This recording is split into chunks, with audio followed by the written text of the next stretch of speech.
ऐसे लोग भी हैं दुनिया में। लाला जी की गुजिया महंगी होने के बावजूद बहुत बिकती थी। होली के अवसर पर दुकान पर गुजिया लेने वालों की बहुत भीड़ थी। कैश काउंटर पर लाला जी खुद थे। एक ग्राहक बड़ी देर से बार बार एक नोट उनकी तरफ बढ़ा रहा था। उसने गुजिया का भुगतान तो कर दिया था, वह कुछ कह भी रहा था, मगर लाला जी कुछ ऊंचा सुनने और कुछ भीड़ के कारण उसकी बात समझ नहीं पा रहे थे। वह उसे देख रहे थे और समझ रहे थे कि शायद नोट में कुछ खराबी है और उसे दूसरा चाहिए। उन्होंने उसे 2 मिनट शांति रखने का इशारा किया और दूसरे ग्राहकों को निपटाने लगे। वह ग्राहक एक ओर खड़ा होकर प्रतीक्षा करने लगा। 5 मिनट बाद लाला जी का ध्यान उसकी ओर गया। जी लाइए, मैं बदल देता हूँ।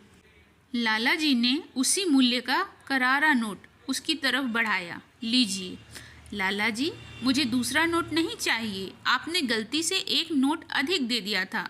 मैं तो वही वापस कर रहा था। आपने रुकने को कहा तो मैं रुक गया। लाला जी ईमानदारी की प्रतीक्षा पर दंग रह गए। आप बैंक में हैं क्या? अपनी झेप मिटाने के लिए उन्होंने कहा। उस आदमी का चेहरा लटक गया। 2 साल से बेकार हूँ। एक स्कूल में क्लर्क था, लेकिन मेरी नौकरी जाती रही। आप बेकार नहीं हैं, हो ही नहीं सकते। होली के बाद आप मेरे प्रतिष्ठान पर आ जाइए। उस आदमी के चेहरे पर होली के सारे रंग नजर आने लग गए। और हाँ, ये मेरे प्रतिष्ठान की सबसे अच्छी मिठाई है।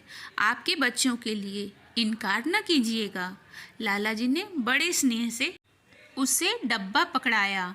आंखों से चली अश्रुओं की फुहार ने इस होली की रौनक में 4 चांद लगा दिए।